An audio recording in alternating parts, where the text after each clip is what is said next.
রক্ত পরিষ্কার করবেন কিভাবে? শরীরে দাঁত, অ্যালার্জি, একজিমা, ফোড়া, চুলকানি, শরীরের মধ্যে ছোট ছোট দানা বেরিয়ে থাকে, মুখের মধ্যে খিল, বরণ, এগুলো অনেক ধরনের সমস্যা দেখা যায়। এগুলো কীভাবে সলভ হবে, এগুলো কীভাবে ভালো করবেন, তার জন্য একটি ছোট্ট নুস্খা দেখুন।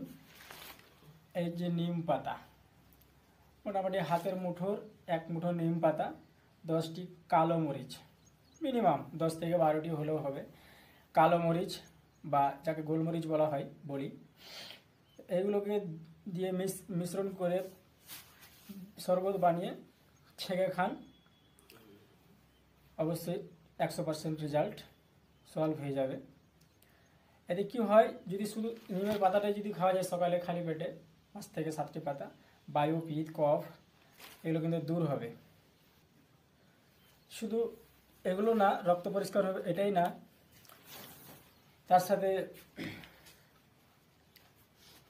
যেটা কিডনিকের প্রবলেম আছে, কিডনিকে যে সমস্যা, তো কিডনিকেরও কাজ করবে। তাহলে এর সাথে এই যে পাকুড় গাছের পাতা, মিনিমাম 2 থেকে 3টা পাতা, আর হাতের মুঠো 1 মুঠো নিম পাতা, এই দুটোকে মিশ্রণ করে চা বানিয়ে মোটামুটি আধা লিটার পানিতে সিদ্ধ করে যখন অর্ধেক হবে, 200 গ্রাম 250 গ্রাম যেরকম হবে, তো ওই পানিটাকে ছেঁকে খান সকাল সন্ধ্যা এরকম।